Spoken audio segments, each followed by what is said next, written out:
Hello students, welcome to the lecture on organic chemistry, some basic principle and techniques जिसको हम general organic chemistry के नाम से भी जानते हैं. In this lecture, we will be covering IUPAC nomenclature and resonance effect.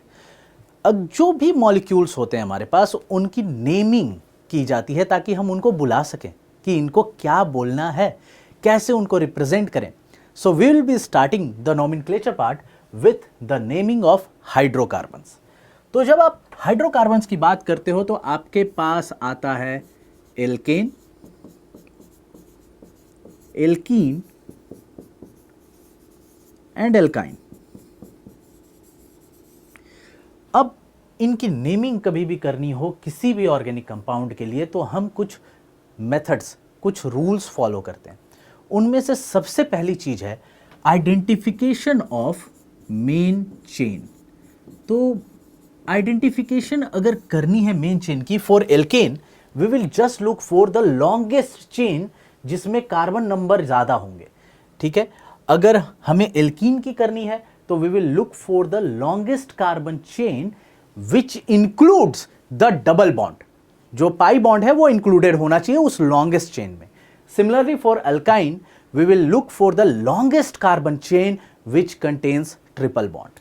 सो अगर example के लिए अगर मुझे कभी इस तरह की कार्बन चेन है, एल्कीन यहां पर ऐसे बना हुआ है, so I will look for the longest carbon chain which includes the double bond, जो कि होगी ये वाली.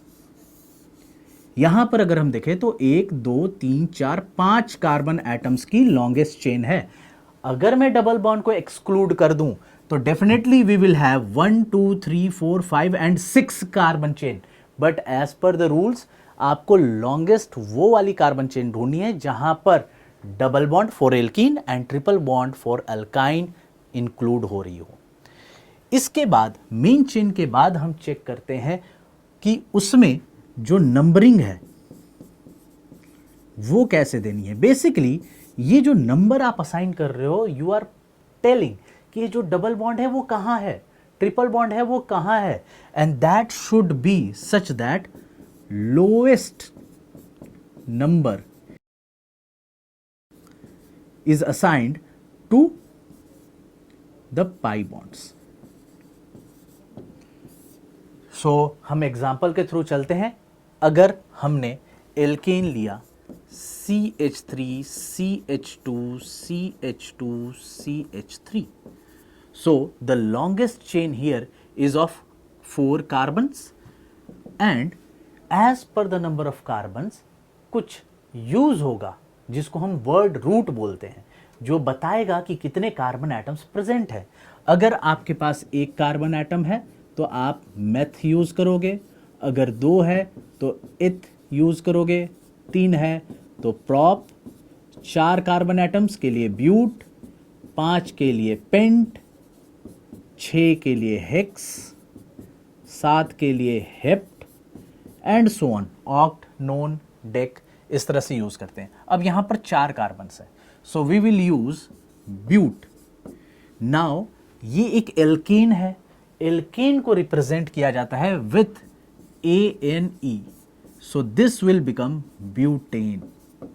अगर हमारे पास इस तरह से कुछ है जहां पर ब्रांचिंग देखने को मिल रही है, so now we will choose the longest carbon chain which will be here of 5 carbons. अब इसमें 2 नंबर पे सब्स्टिट्यूएंट है, आप नंबरिंग इधर से करोगे ताकि जो सब्स्टिट्यूएंट है जहां पर ब्रांचिंग हो रही है उसको लोएस्ट पॉसिबल नंबर मिले. So that will B 2. अगर इधर से करोगे तो क्या होगा, 1 2 3 4 मिलेगा, इधर से करोगे तो 2 पे ही अल्काइल ग्रुप प्रेजेंट है. अब ये जो सब्स्टिट्यूएंट है it will be named first, so I will be writing 2 methyl and we have main chain of 5 carbon atoms, so it will be pentane. Similarly अगर हम एल्कीन की बात करें, एक एल्कीन ले लेते हैं,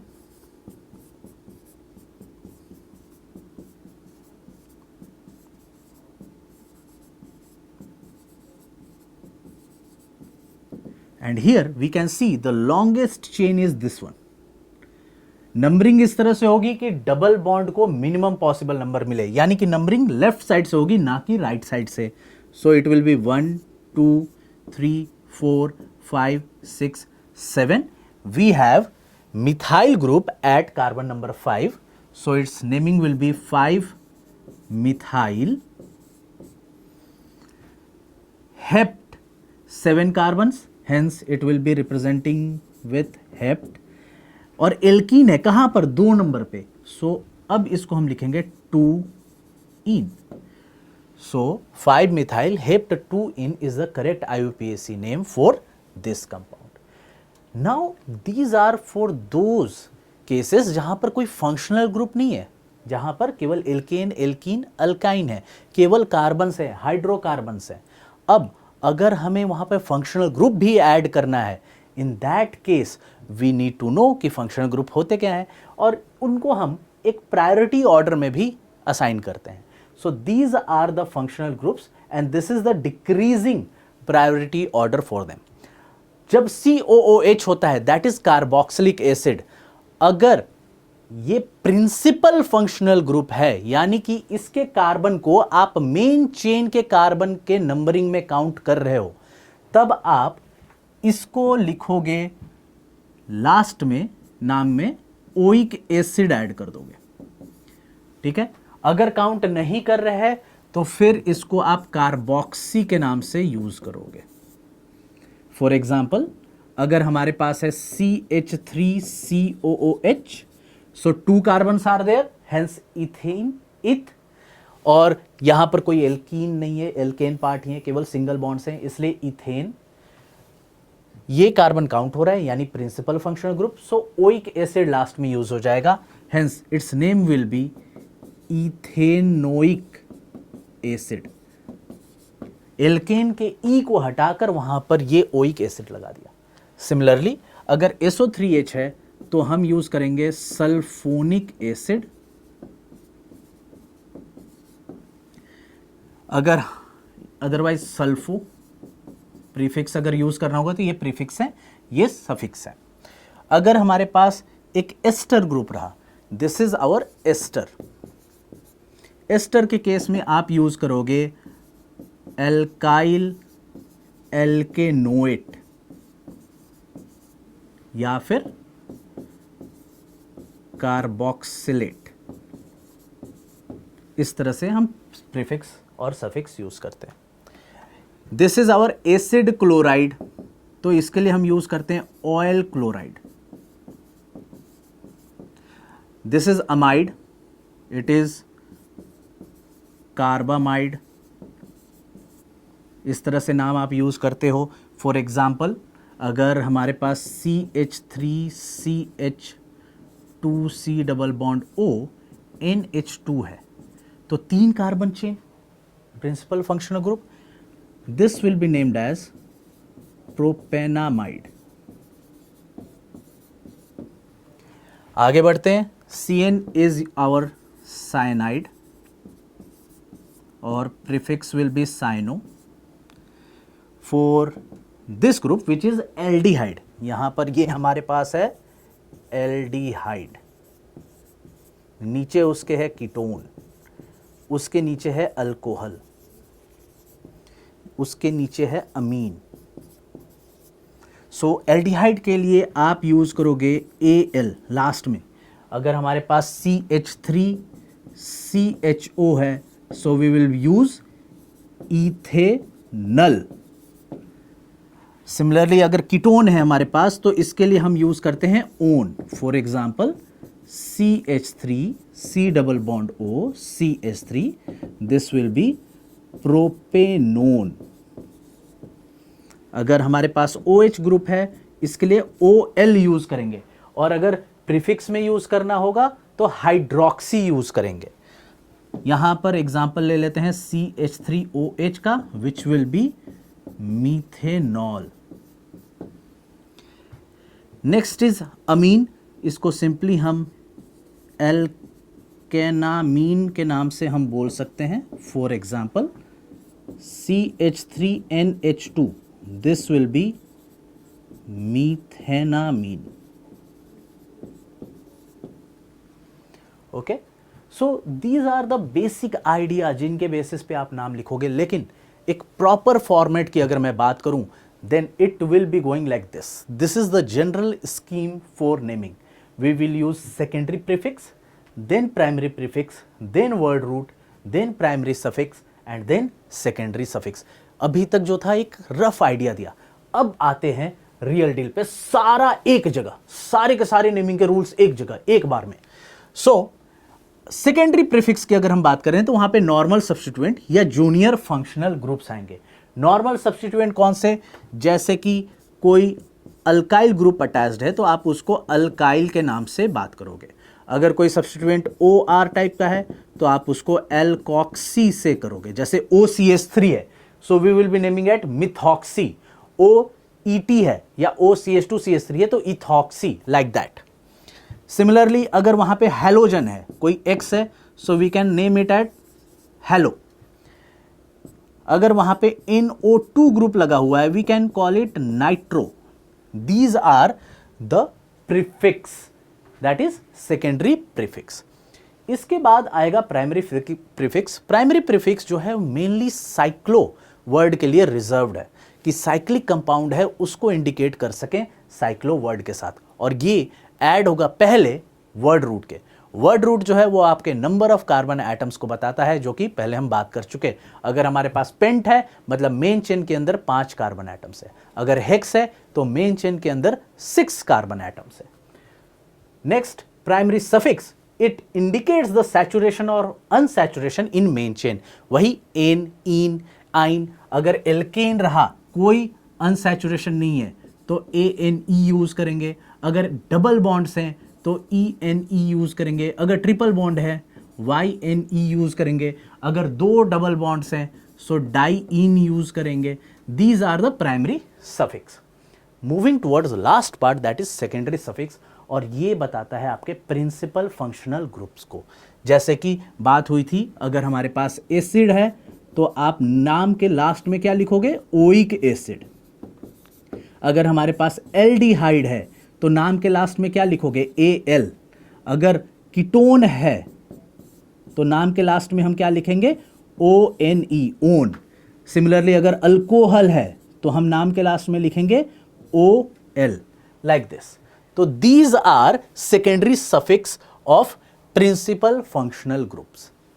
ठीक है, अब बढ़ते हैं आगे नेक्स्ट स्टेप पे कि आप मेन चेन का सिलेक्शन कैसे करोगे जब आप फंक्शनल ग्रुप कंटेनिंग कंपाउंड्स की नेमिंग कर रहे हो। For alkane, alkene, alkyne, simple सा है, maximum number of carbon atoms with double bond और ट्रिपल बॉन्ड। फंक्शनल ग्रुप के केस में हमारे पास 2 टाइप के फंक्शनल ग्रुप आ जाते हैं। एक वैसे जिनके पास खुद कार्बन है, दूसरा जिनके पास कार्बन नहीं है। जिनके पास खुद का कार्बन एटम है उनके लिए मेन चेन इस तरह से सेलेक्ट की जाएगी कि वो कार्बन काउंट हो, और वो मिनिमम नंबर भी असाइन करेंगे उसको। So for selection of main chain we will follow a sequence, कि आप सबसे पहले प्रायोरिटी दोगे वहां पर सीनियर फंक्शनल ग्रुप को। एक ऐसी चेन जिसमें मैक्सिमम कार्बन एटम्स हो, including the senior functional group. दूसरा, ये अगर सेलेक्ट कर लिया, उसके बाद आप बढ़ोगे तो आप चूज करो वो वाला कार्बन चेन जिसमें maximum number of functional groups आ रहे हो। ठीक है, this is the second part. इसके बाद हम बढ़ेंगे वो वाली कार्बन चेन जिसके अंदर maximum number of multiple bonds include हो रहे हो, यानी कि पाई बॉन्ड, ट्रिपल बॉन्ड, वो सब काउंट हो रहे हो। इसके बाद अब आप चेक करोगे maximum number of carbon atoms. Once you have finalized with maximum number of carbon atom, you will check for maximum number of locants. Locants means substituents. Alkyl group, halogen group, कुछ भी substituent जो branching को या किसी और तरीके से represent कर रहे हो। इसके बाद हम वो वाली कार्बन चेन को चूज करते हैं अगेन जिसमें लोकेंट्स को मिनिमम नंबर मिल रहा हो। अगर मान लो आपने एक ऐसी मेन चेन चूज करी जिसके अंदर सब्स्टिट्यूएंट्स हैं और सब्स्टिट्यूएंट्स में भी जो सब्स्टिट्यूएंट्स हैं वो सेम है, ठीक है, एग्जांपल्स हम देखेंगे, वहां पर अगर केस है ऐसा तो आप लोएस्ट नंबर जिस चेन में मिल रहा है लोकेंट्स को, सब्स्टिट्यूएंट्स को, आप उसको चूज करोगे, यानी कि lowest locant will be observed here. और जब सब कुछ हो जाए उसके बाद भी कुछ बच जाए, अल्फाबेटाइजेशन मीन्स आप लॉन्गेस्ट चेन कुछ इस तरह से चूज करोगे जहां पर अल्फाबेटिकल ऑर्डर भी फॉलो हो रहा हो सब्स्टिट्यूएंट का, उनके नाम में आप अल्फाबेटिकल यूज करोगे। जैसे कि एक जगह पे मिथाइल है, एक जगह पे इथाइल है, तो इथाइल वाले को आप प्रायोरिटी दोगे मेन चेन में सेलेक्ट करने के लिए। नाउ इसके बाद आएगी नंबरिंग की बारी। सो नंबरिंग करने के लिए आप फॉलो करोगे lowest locant rule. Minimum number should be assigned to the substituent to the functional groups and all, but उसमें भी एक प्रायोरिटी ऑर्डर होगी, एक सीक्वेंस होगा। वो कैसे? आप इसके अंदर प्रायोरिटी दोगे सबसे पहले फंक्शनल ग्रुप्स को, कि फंक्शनल ग्रुप्स को मिनिमम नंबर असाइन हो। फंक्शनल ग्रुप के बाद आप मिनिमम नंबर असाइन करोगे मल्टीपल बॉन्ड्स को। Once you have assigned the minimum number to this, next priority comes for substituents, or after substituents we go for alphabetization, that is alphabetical order. तो ये अपना rule है जिनके basis पे आप decide करते हो कि नंबरिंग कैसे करनी है और सिलेक्शन ऑफ मेन चेन कैसे करना है। That's it. इसके बाद और बढ़ते हैं आगे, ये एग्जाम्पल के थ्रू समझते हैं। सो भाई 2024 में ये सवाल आया था और इन्होंने ये मॉलिक्यूल दे रखा है, तो इस मॉलिक्यूल के लिए हम कहेंगे देखो साइक्लिक कंपाउंड है, तो मेन चेन तो ये साइक्लोहेक्सेन हो गया, ठीक है, मेन जो है ये 6 कार्बन की होगी, दैट इज साइक्लोहेक्सेन।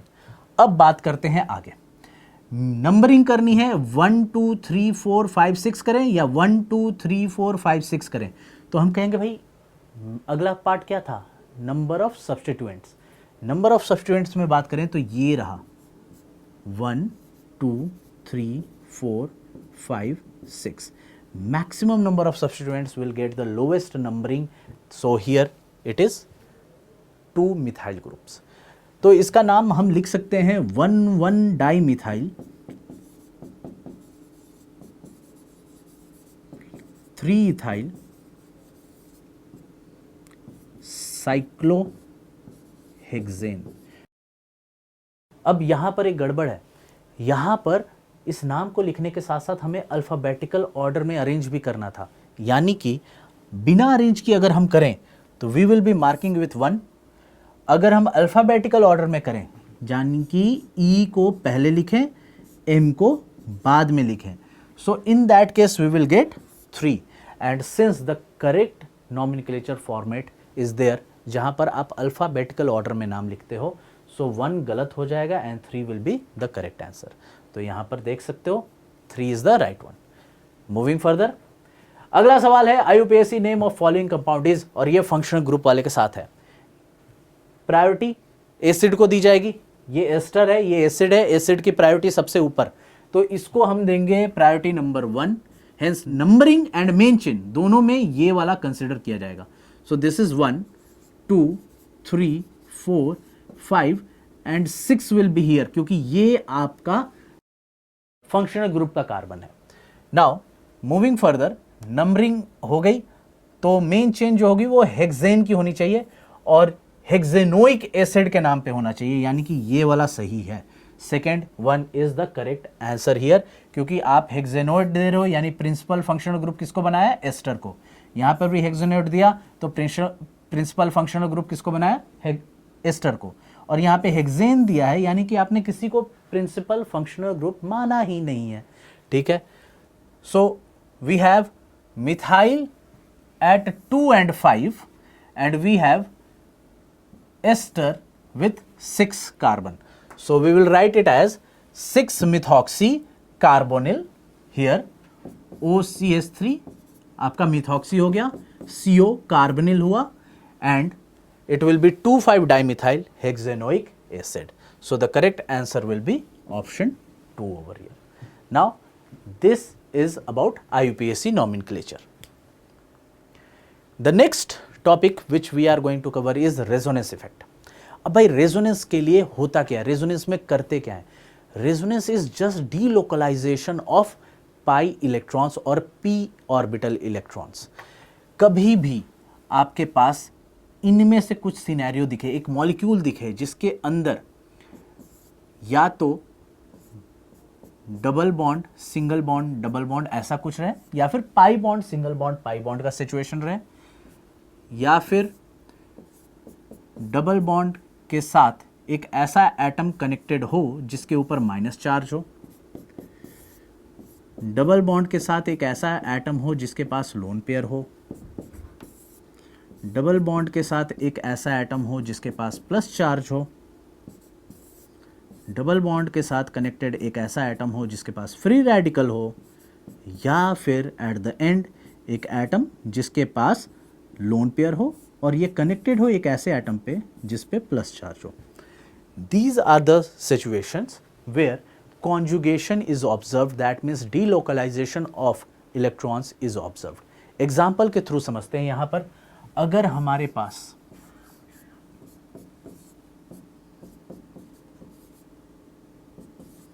ये मॉलिक्यूल रहा तो इस केस में देखो आपके पास double bond single bond double bond ये वाला रेजोनेंस की कंडीशन भी है, एक एटम जिसके पास माइनस चार्ज हो सिंगल बॉन्ड डबल बॉन्ड ये वाली कंडीशन भी है. करना क्या है, negative charge will move towards pi bond, यानी कि ये माइनस मूव करेगा ऐसे, ये इधर और ये इधर, इस तरह से मूवमेंट होगी एंड हमें रेजोनेटिंग स्ट्रक्चर देखने को मिलेगा. एक और एग्जांपल देखते हैं, काफी सिंपल सा वाला.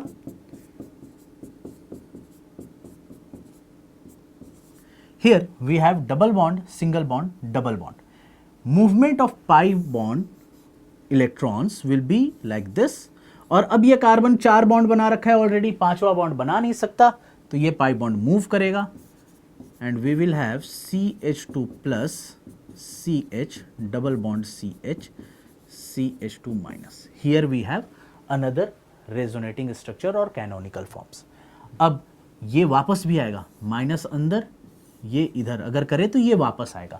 These two are known as canonical forms और रेजोनेटिंग स्ट्रक्चर्स.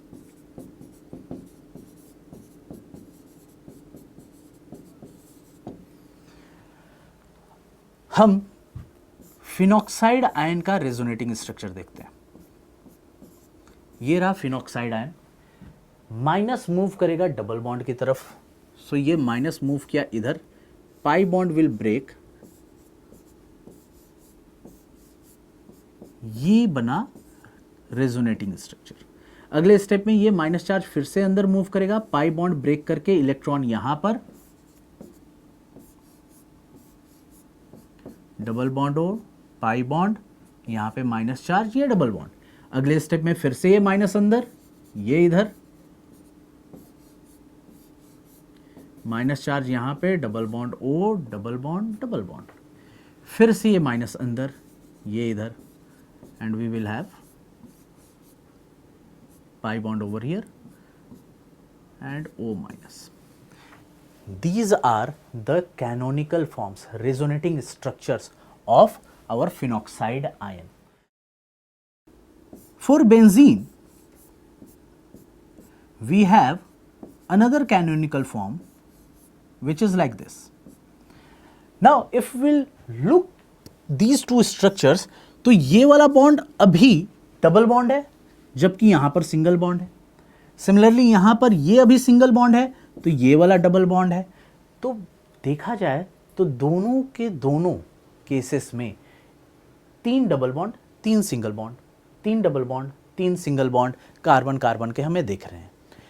अब इनको रिप्रेजेंट कैसे करें कि हमें पता चले कि रेजोनेंस हो रहा है. For that we use resonance hybrid.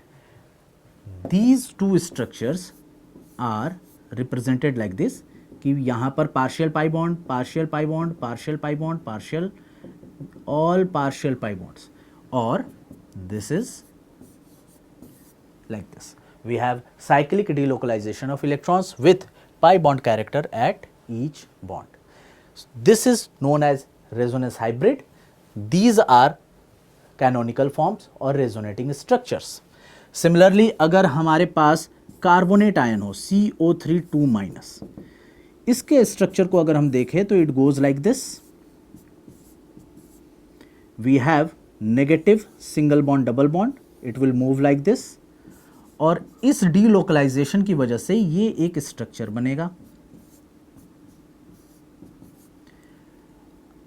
अगले केस में ये नेगेटिव चार्ज अंदर, ये इधर, जिसकी वजह से वी विल हैव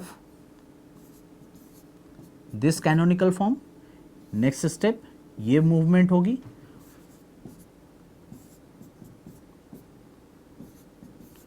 और हमें पहला वाला स्ट्रक्चर वापस से मिल जाएगा. बट अगर हम ध्यान दें तो ये सारे के सारे स्ट्रक्चर सेम है. We have all of these resonating structures which are identical in constitution of bonds. और ऐसे केसेस में जब भी रेजोनेंस होता है हम उसको बोलते हैं equi resonance, and these structures forms are termed as equi resonating structures. The stability of anion in case of equiresonance is considered very high as compared to the normal delocalizations. Now, let's solve some problems. Here it says the functional group that shows negative resonance effect is. So, negative resonance effect means due to resonance, negative charge should be moved or electron density should increase. So, if I will attach COOH group to a benzene ring, in that scenario this movement will be observed, due to which electron density will be decreased on the ring. Hence COH group is showing minus R effect. It is decreasing the electron density on the ring. Similarly, if we will check for amine, when we have NH2 group attached here, the lone pairs of nitrogen will delocalize in the ring, due to which negative charge will form on the ring, and hence the electron density on the ring is increased. Hence NH2 is showing plus R effect. We can say that the groups which are having lone pair of electrons or negative charge on it, they will circulate negative charge on the ring at ortho and para positions, while in case of the compound having pi bond, like here the atom which is directly connected to ring has pi bond over here, तो ऐसे case में भाई ये plus charge circulate करेगा ring में. So these groups will be minus R effect showing groups, and such groups where atom has lone pair or negative charge, those will be plus R groups or the groups which are showing plus R effect. So अब यहाँ पर हम देख सकते हैं कि this will be group which will be showing minus R effect. Here we will have plus R effect. Here as well we will have plus R effect क्योंकि oxygen के पास lone pair है और यहाँ पर भी ऑक्सीजन के पास lone pair है. So plus R effect. So negative resonance effect is shown by COOH. Hence 1 will be our answer. Moving to the next question. It says the interaction between pi bond and lone pair of electrons present on an adjacent atom is responsible for. भाई pi bond है, एक atom है जिसके पास lone pair है. This is delocalization of electrons और ये जो movement होती है इसको हम क्या बोलते हैं? Resonance effect. Hence the correct answer is 3 resonance effect. Now let's go to the next topic which is stability of resonating structures.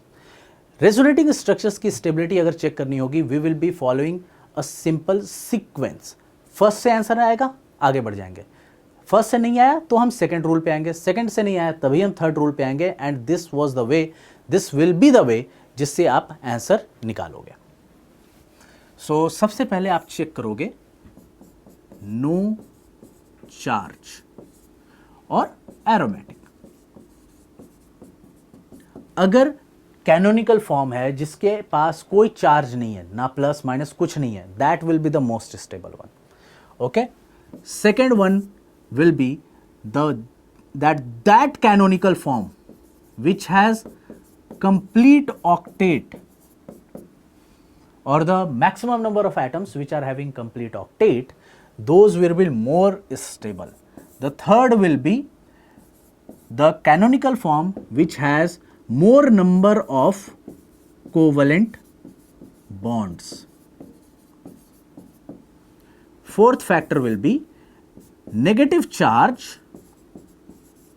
on more electronegative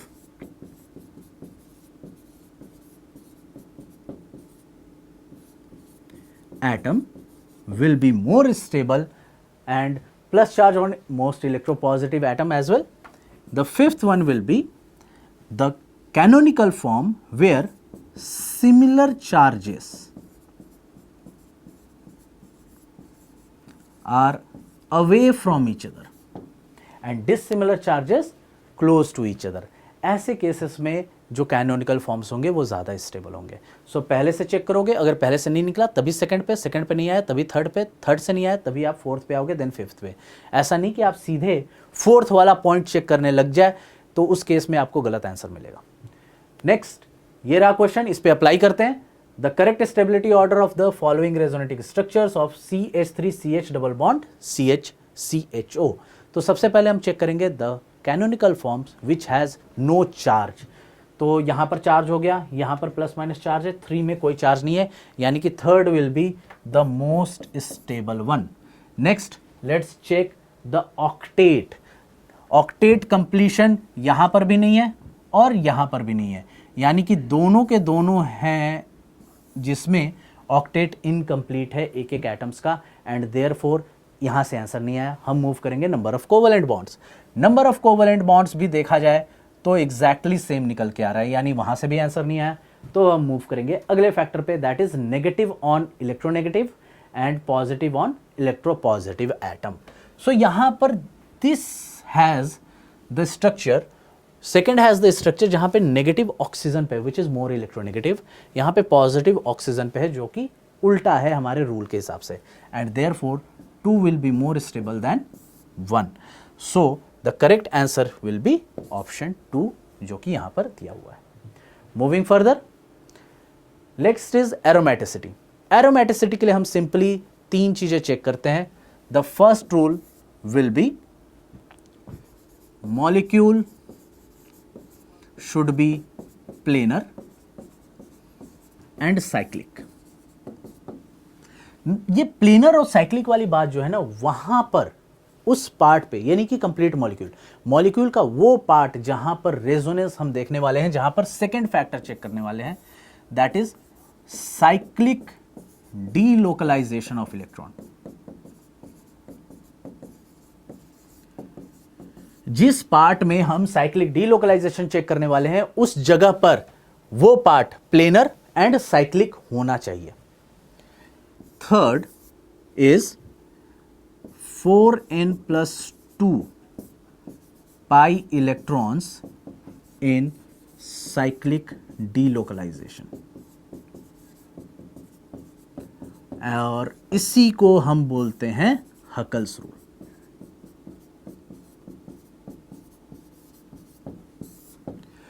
तो भाई ये 3 फैक्टर्स हैं जिनके बेसिस पे आप एरोमेटिसिटी डिसाइड करोगे। इंप्लीमेंट करते हैं। Which of the following molecule और स्पीशीज इज मोस्ट स्टेबल।